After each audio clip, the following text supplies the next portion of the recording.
Well, hello, everyone. Welcome to OnStage on FAVuniteTV. I am your host, Bukekastyle, and we have an exciting guest today. We have an individual who is a master podcaster, and I always say that not to shade what I do, but when I'm talking to people that really know what they're doing and have been doing it for quite a while, I got to give them their props. I absolutely have to give them their props. So I am going to do that today for Mr. Grant McGaugh. Grant is a seasoned business and technology veteran with over 25 years of industry experience as a visionary leader at the helm of STAR BDM. With a mastery of business strategies and digital marketing wizardry, Grant has consistently propelled companies to remarkable heights. As CEO, his cutting edge digital marketing strategies have become a driving force for business success. In his role as the host of the Follow the Brand podcast, Grant orchestrates transformative conversations with industry luminaries, delivering priceless insights to his engaged audience. His journey includes founding a statewide organization for the National Association of Health Services Executives in Florida and serving as its immediate past and regent national board member. Recognized as South Florida's top Black healthcare professional in 2019 and an African American achiever in 2020, Grant's socially conscious digital presence inspires the healthcare community worldwide. Acknowledged by Becker's Healthcare Review and acclaimed by brand master Martin Lindstrom in 2021, Grant's influence has gathered over 20,000 devoted followers. 20,000. Grant offers transformative personal branding programs and business development strategies as featured in NAHSE News, the Miami Herald, and the Sun Sentinel. Grant McGaugh, where history meets innovation and excellence, knows no bounds. Woo! Everyone, help me welcome Mr. Grant McGaugh to the stage. Thank you so Pleasure's much, all Grant, for mine. being here. Pleasure is all mine. Thank you for having me. Oh, it is my absolute pleasure. My absolute pleasure.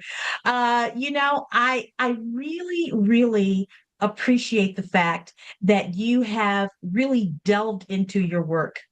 You have created a pathway, not only for yourself, but for others. And that is why the success that you have is so amazing because you're putting others in front, making sure that they have the success that they need. Would you agree? And tell me a little bit about how you've been able to do that. You know, it's a work that I love doing because it has so much purpose. I believe when you have alignment in your life and what you're doing, it makes you happy. And this was a journey of a labor of love. And it was a long time journey. I mean, the particular journey I'm on now in my entrepreneurial journey, as I exited corporate America, is put me on a whole different path for community service, as well as business opportunities to help small to mid-sized businesses and entrepreneurs to take advantage of some of the experiences that I have had to help them along their trajectory to grow, to expand, to scale, because knowledge is power. And once you have the awareness of what you can do, then you can consider these options, and then you can scale, you can convert in your business and what you're trying to accomplish. So that's what I love doing and helping people do that. And it's a journey of love, a labor of love, which I know you know a lot about, and I appreciate talking about it. Absolutely, absolutely. Grant, when I started my entrepreneurial journey, and it's been, both. It's been entrepreneurial, it's been working for corporate America, it's kind of gone, I've had both experiences, right? And I remember the first time when someone talked to me about your brand and they were a brand strategist. I was like, a brand strategist? And she says, like Campbell's soup, good. Or I love it, McDonald's. I'm like, okay. And the fact is that most young entrepreneurs, at least probably in my age range, which is, I'm a boomer. I admit it. I love being a boomer. I think boomers are great. Okay. But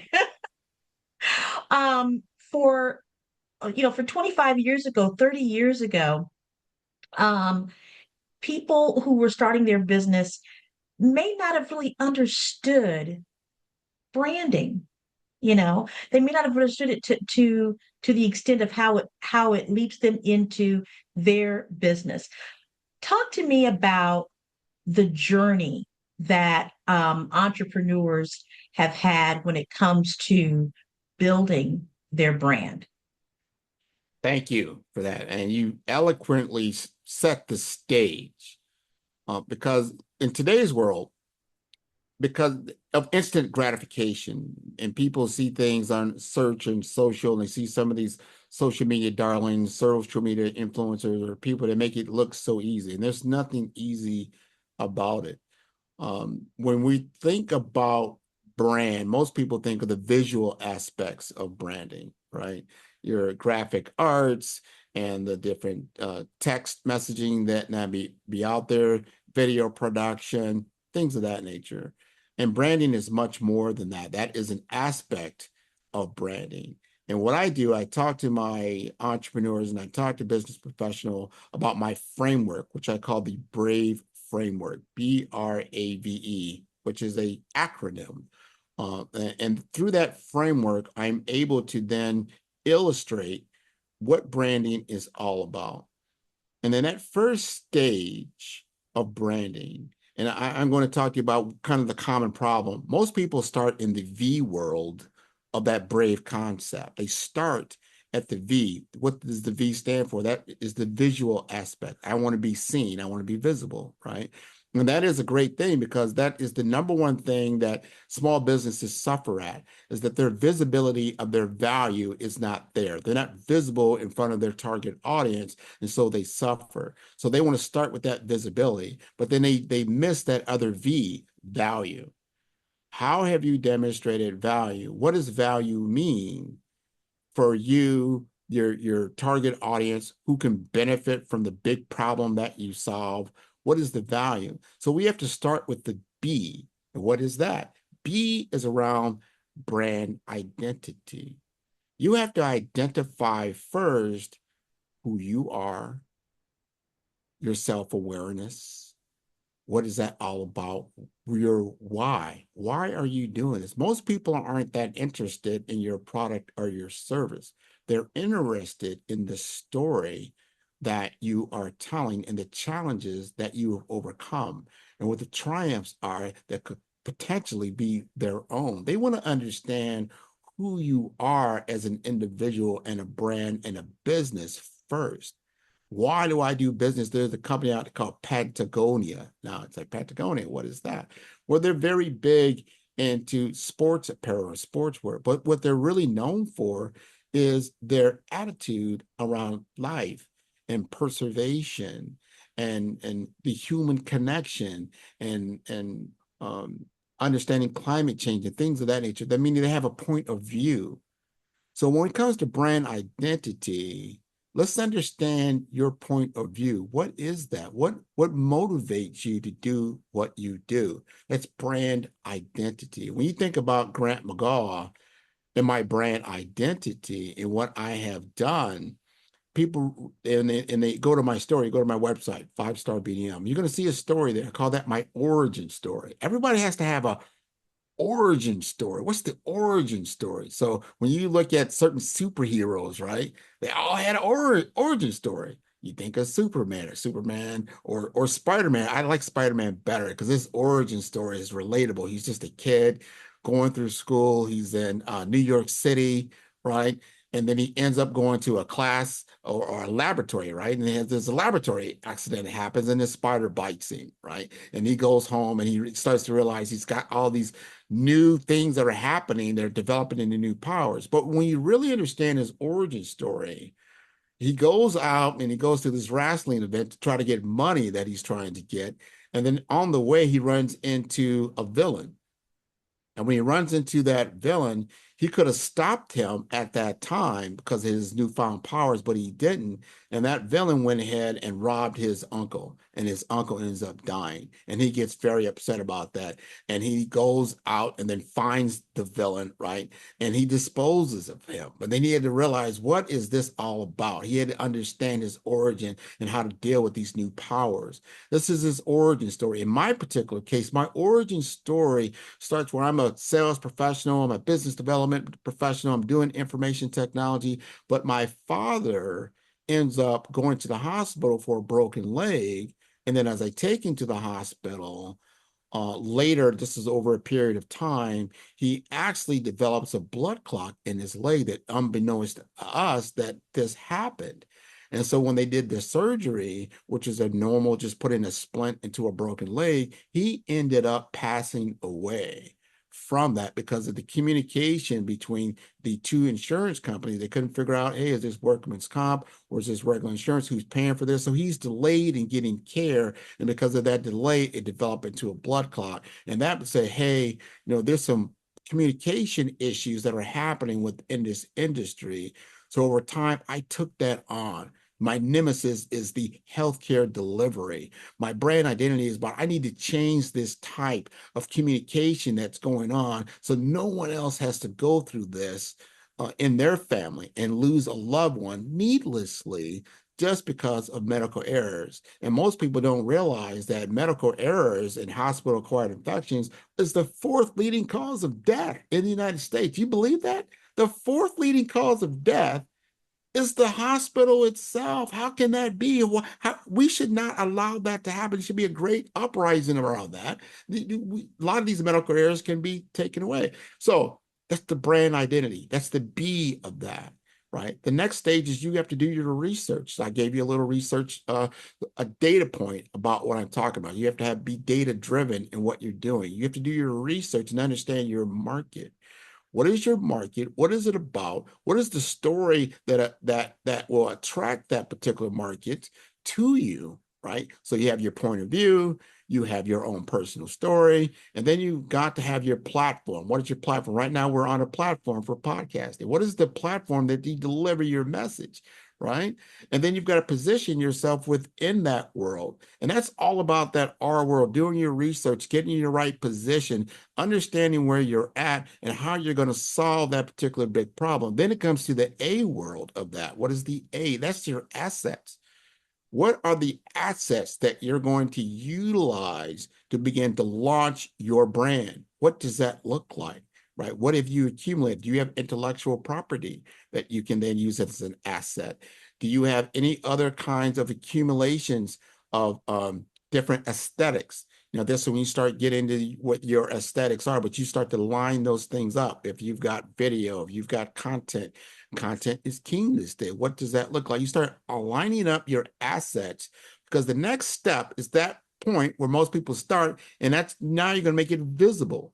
Now you're ready to make your brand visible. If you've done your brand identity, you've done your research, you've accumulated your assets, and now you're ready to launch. Now you've made your world visible. And then that relates to the very last part, which is then your execution of that particular brand. Most people think that's marketing. That's your public relations, right? That's your advertisement. That's that execution level. So that's the BRAVE framework in a nutshell. That, ladies and gentlemen, was a masterclass. I hope you took notes. I did. Absolutely. Awesome. Wow. So I would imagine when you get to the E, because I loved how you just took us down that road, right? And we just walked along with you. I just walked along with you down that road. And now here we are at execution. And I bet that when people get to that road, they're all excited. I know who I am. I've done the research, right? I got my story. I know all these things. And now it's time to press the button and go.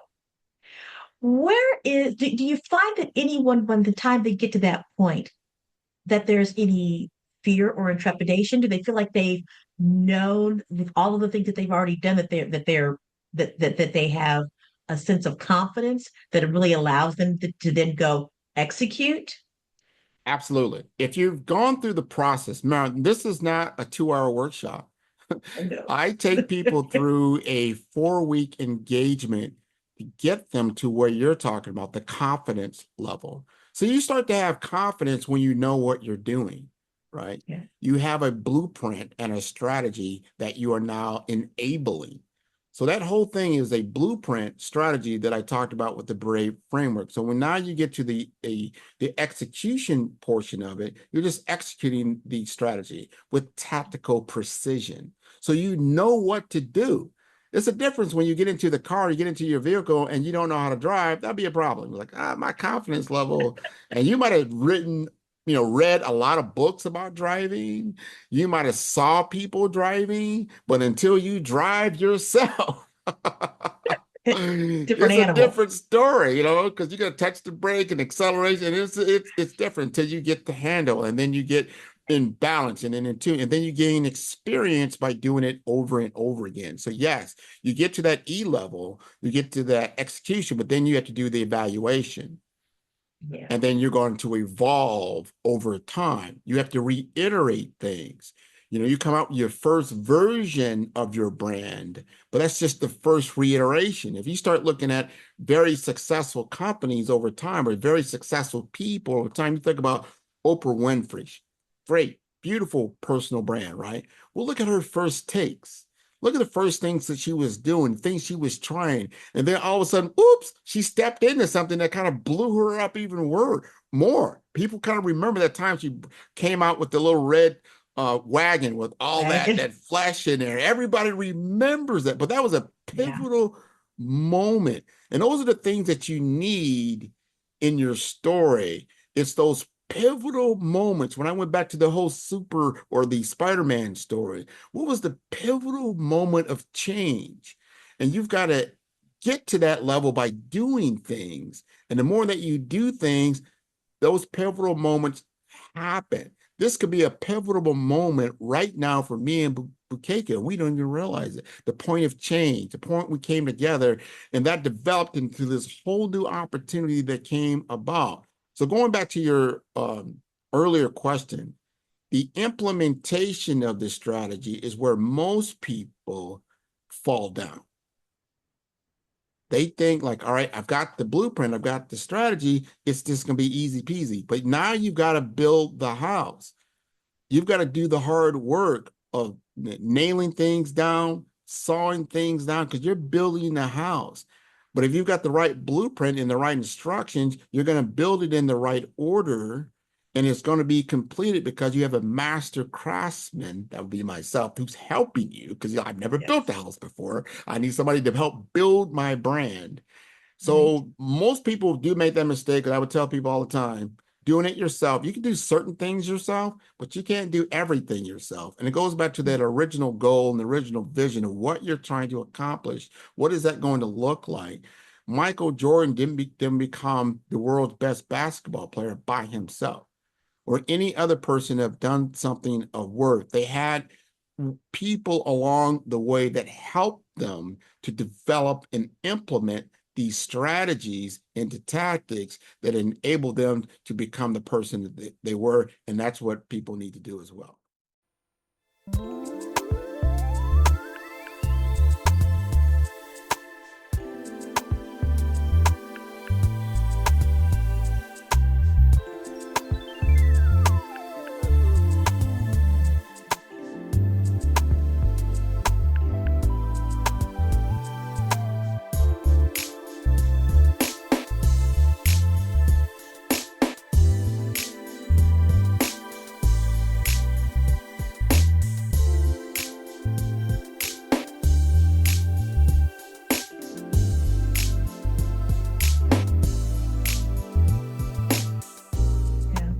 That's incredible. That's incredible.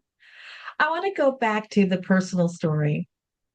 And, I can imagine that that was just a real tragic moment in your family's life. And that tragedy you turned into um, a sense of purpose, and you allowed it to uh, give you the drive to help other people. When I think about my personal story, um, and you know a little bit about this, but when I was born, my parents named me Gretchen Elizabeth. And Gretchen Elizabeth, I always tell people, is a fine name. But because my parents were so involved in the civil rights movement, and we were meeting people from all over the world, and they had these incredible names. And then the main one was my cousin. My cousin Sharia Ponya was born in Tanzania. And I was like, man, I'm Gretchen. She's Sharia Ponya. What's going on here? Uh, but I, at 6, asked my parents to have an African name, and they agreed. And so I chose Bukeka as my first name and Bosede as my middle name. And now at 6, I looked at that description with 6-year-old reading capabilities. The word that I recognized the most was princess. Mm. So that was the name for me. And then Bosse Day means born on Sunday, which I was born on Sunday. Now, that in and of itself, very innocent, great. Keika changed her name. My grandmother had problems with it. We got over that, right? Yeah. But it wasn't until I became an adult and started to tell that story that I realized that in our current terms, that's a part of my brand. But it's not just the changing of the name, it's what did I feel about myself or know about myself at 6 years old that said that's something that I need to do? And it's not just the fact that other names I thought were prettier than mine. It was something that I was inherently connected with in terms of the culture, in terms of the things that were happening around me. And so I began to realize as an adult that that was a very important thing for me to do, was to share that story and to know that there was something within me at that time that recognized the importance of knowing who I am. Mm-hmm. And so that's what I generally share with people as a speaker, even as a songwriter, singer and songwriter, is to have those lyrics and to have those stories or messages reflect knowing who you are, knowing your worth, knowing who you've come here to be. And so I really appreciate that you uh, allowed me to even have a refinement of what that of that story and why it's so important for the work that I do today. I really appreciate that information. Um, Now, when it comes to healthcare, and that was another point that you made, the fourth largest, or that's the fourth highest rate of death in this country. What is it that, as African Americans in particular, that we need to be doing in terms of having ownership and awareness of our health? Great question. Very important. There are 3 things that most businesses are based upon when you really think about, and that is wealth, relationships, and health. So health is very, very, very important because someone told me this a long time ago, said without health, there is no wealth and there is no relationships, right? So you got to be able to take care of yourself, but you need to understand, and there's a difference between um, health and health care, taking Sure. care of your health. And then there's the business of what we call the business of health. That is health care, right? And traditionally in the United States, it has been a challenge for people of color to get good health care through our systems. And I'm talking about over, let's say, over 100-year lens. We've had to do a lot of self-care because there wasn't any direct care that's going to be given to you, because this is the fact of the matter is during the Jim Crow eras in the United States, you just weren't allowed to go to the hospital. So, and then you had to go to a we call it the Black hospital, and they may or may not have all the different things available to heal you. And it was almost trial by error, but they got through some things. And then what even worse happened, it didn't intend to be worse, but it became worse when he integrated all the hospitals. And now you didn't even have totally direct care, and that all the information that they would have about you could be lost there because there were no Black doctors, all the Black dentists. They were scattered throughout the American region. They weren't just in one location. So you weren't sure if you're going to get good care or bad care. And as Black people, you could probably, everyone on this podcast said, you know what, I remember so-and-so that happened. Or, they had cancer, or they had, diabetes, or they had some other kind of chronic disease, and they went in with one thing and they came out with a whole totally different thing. Well, they thought that was, we begin to accept this as normal. Well, it's not normal. It's not normal for you to go in for one thing and come out with pneumonia or some other sepsis or a hospital-acquired infection. They call this HAI. And you think about 10% of people that go to the hospital end up with some kind of either a medical error or a hospital-acquired infection. This is knowledge. Most people don't know this, so I want to give you this so you understand this. So, oh, Grant, wow, so that means don't go to the hospital. I'm not telling you that. I'm saying be aware. Understand that most hospital-acquired infections occur is because people don't wash their hands. Very simple.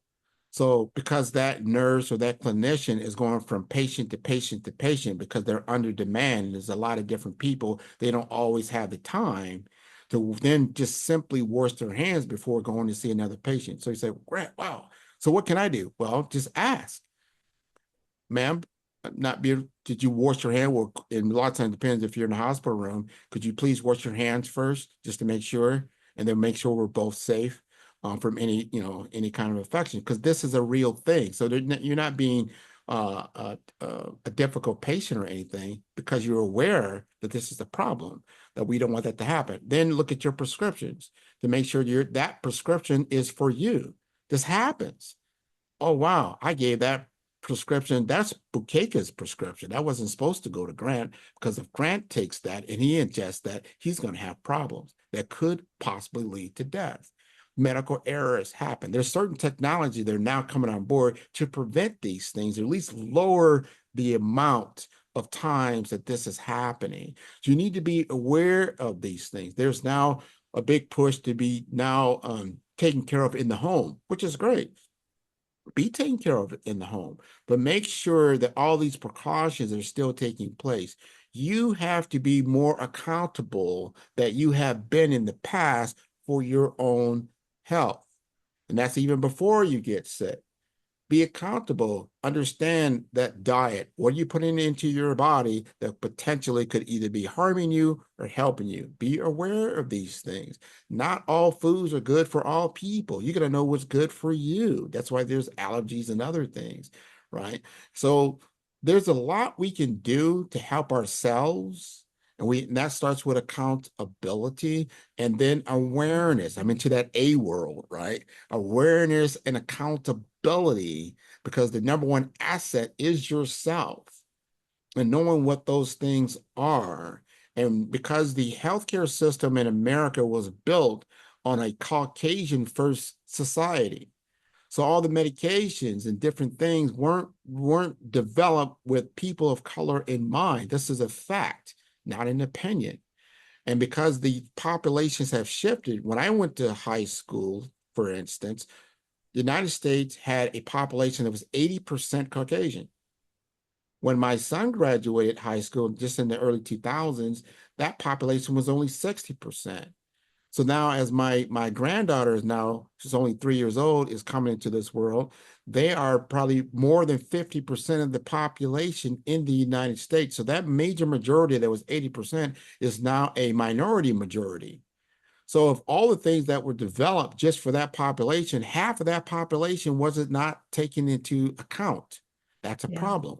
We need to Yeah. do more around that with healthcare data, with genomics to make sure that clinical trials, that we're being involved and encouraged, but we have to be accountable for that as well. Demanding, like, here's a clinical research trial. I need to be a part of that and make sure you can get involved as much as you can. You can't hold things that happen with Tuskegee and some other things that was in the past. It was intentional. It was ugly, but this is 2024, and we need to be accountable for our health and understand what you're getting involved in when you're getting involved with the healthcare system.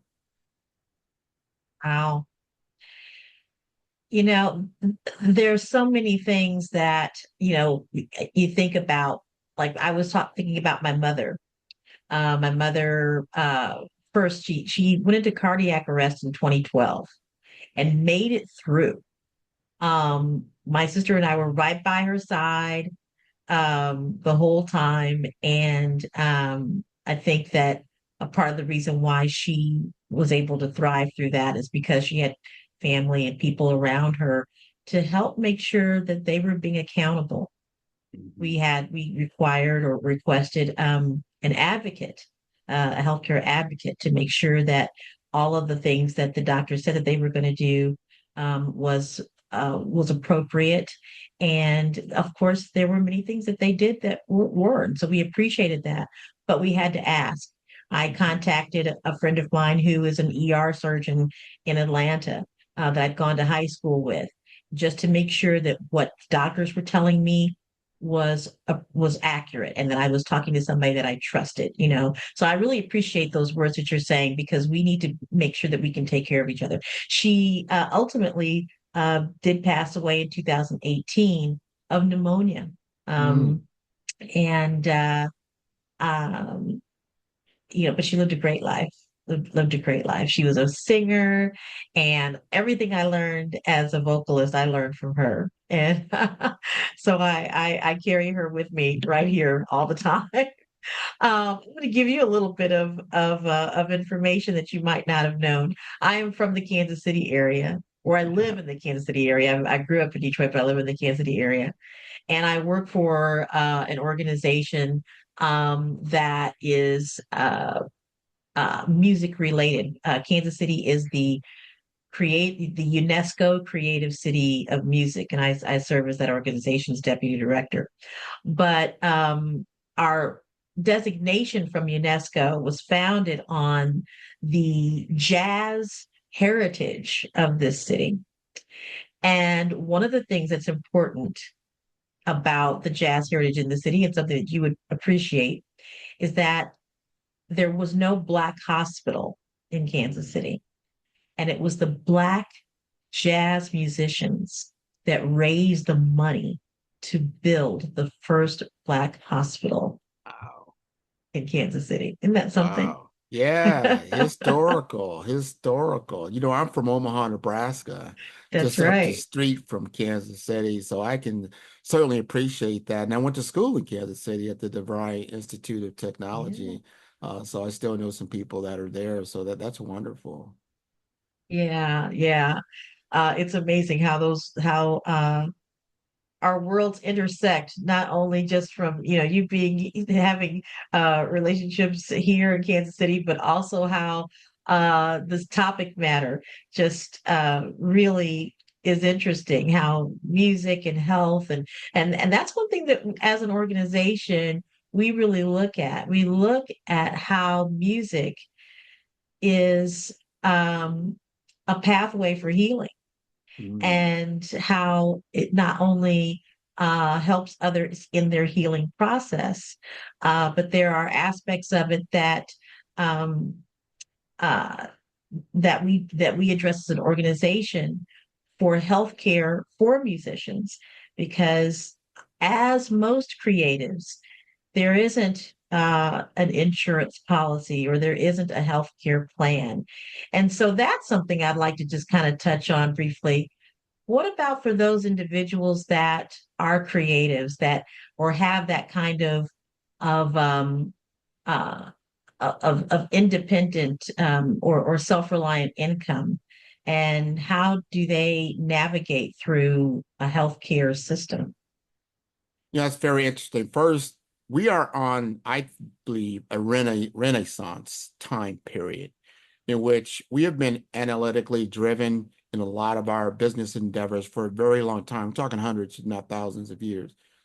And the artistic side of our brain has not been utilized as much as it should be. And that's that creative part of us, the music and the art and the imagination, things of that nature. It's coming on board in the content uh, creation delivery world that we are in now, where people are being awarded or rewarded for their innovations that are coming out, for people that can really visualize certain things and then see those things come to life. That's beautiful. That's very, very beautiful. When it comes to healthcare, and we know we struggle with this in the United States, we implemented the Affordable Care Act, Obamacare, back in 2010 era or something to that effect, that started to at least give some coverage for people that if you didn't have a W-2 job and you needed to get insurance, because that's the traditional way of getting insurance, right? You have a job, they offer you benefits, and then you have health care. If you are an entrepreneur, it's a different story. And if you have, got your income up, yes, you can get private insurance, right? Or you can work through a co-op or things of that nature in order to have healthcare. Because healthcare, and that's the debate right now, is healthcare a right or is healthcare a privilege? And in the United States, when you just look at the data and what it says, it tells you that healthcare is a privilege. So if you don't have the money, you don't get access to the best healthcare. That's a fact, right? So most people, when they don't have insurance and they do get sick, they end up in the emergency room of a hospital system, which is the most expensive care that you're going to get. And it's not the best care you're going to get because it's all reactional. There's nothing preventative about that.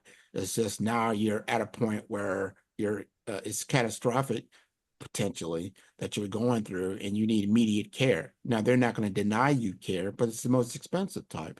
And the lawmakers understand this and they know, like, hey, we're paying for this one way or another. We've got to have more of a universal care package that's passed. Now, right now, there isn't, but there are still different things you could take advantage of. There are federally qualified health centers, so they're income dependent. And if there's some in Kansas City, as a matter of fact, and a lot of the uh, not suburban, I would say not rural, but the urban areas have FQ, federally qualified health centers. And I would seek those out because you might qualify for that. And they have everything from dental to preventative health to mental health, a lot of stuff. You need to be aware of the different programs that are out there that, depending on your particular situation, could be helpful. But doing nothing is not an option. The status quo of doing nothing, like, well, I lost my job, I'm not going to do anything, I'm not seeking it. And then, God forbid, you get hurt or you need medical assistance, and then you don't know how to seek it out. So you have to be aware of what's available to you in your particular circumstances, your particular area, your particular community, and you would be surprised in knowing that there are a lot of avenues available. That, I would say, that's number one for people when it comes to healthcare, and depending on where they're at. There are things that can be done to help you, but you've got to be accountable for yourself. Going back to that thing I said earlier, understanding your diet, understand what you're doing for exercise, things that you can do that are preventable, not only for the physical part of yourself, but the mental part. I love how you talked about music.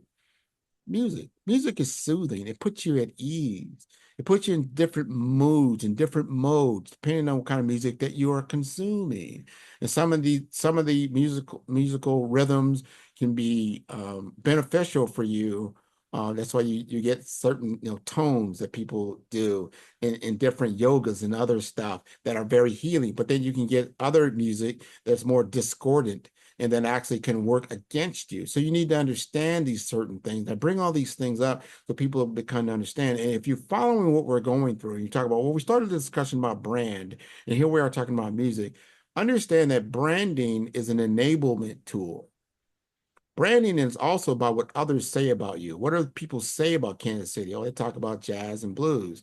That wasn't, intentional at the time, but became intentional because that's what it becomes known for. You become known for this thing. I'm known for my brand about healthcare and technology and being able to present certain new technologies to solve pressing issues within the world of healthcare delivery. That's why I do branding from that aspect. It's an enablement tool. So what is your brand about? Going back to your why, what is this for? Branding is a platform to deliver my message within the market that I am positioned in for what I'm doing, to have my pitch, to have relevance and have impact.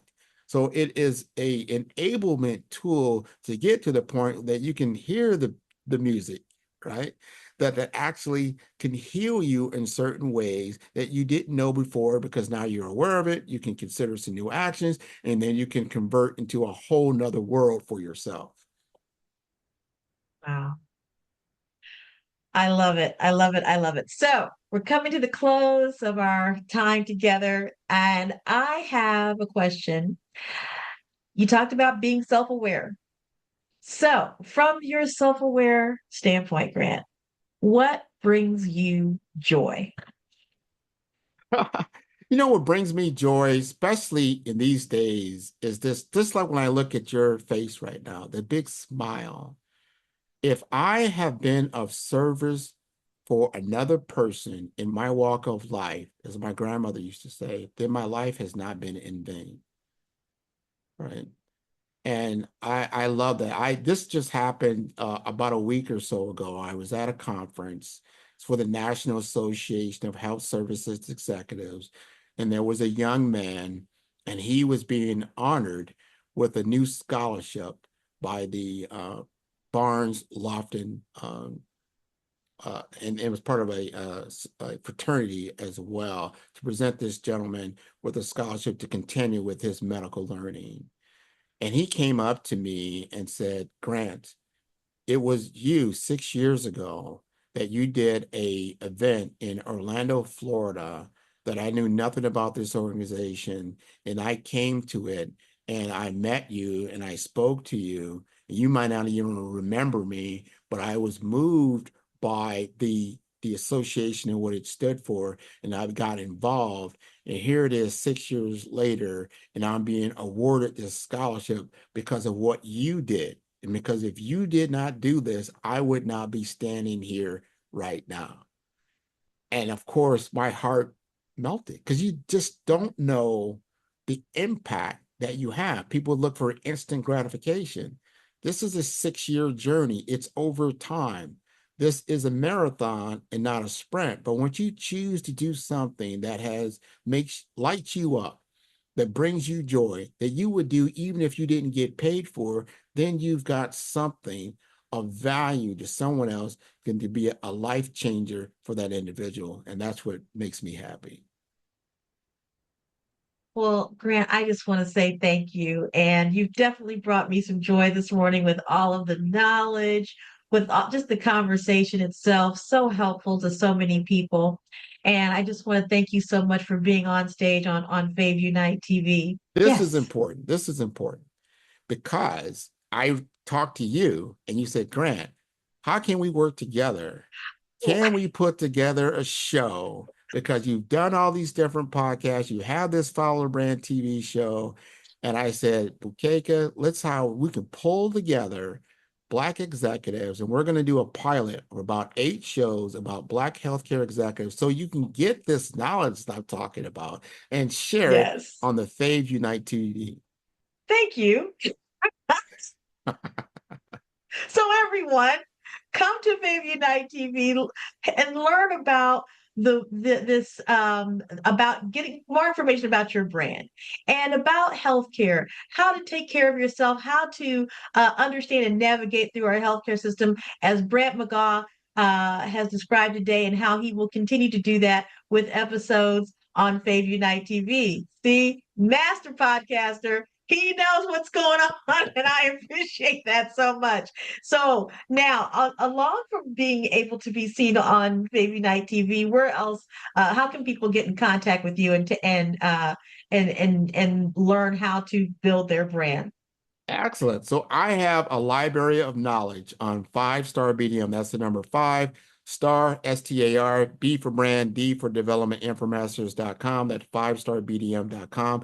You can go there. There's over 200 different episodes around personal branding, business development, career development, financial empowerment, technology innovation, brand mastery, and executive presence. This is for you, so you can get the information, get the awareness to take you onto that next journey. Awesome. Awesome. Well, again, thank you so much for being on stage on FAVunite TV.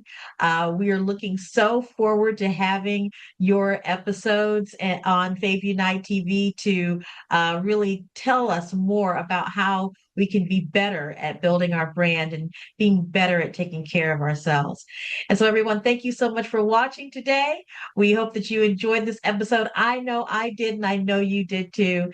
Thank you again for taking a look at On Stage on FAVunite TV, where we are about the business of Black stories and Black storytelling. Have a wonderful rest of your day. Thanks again.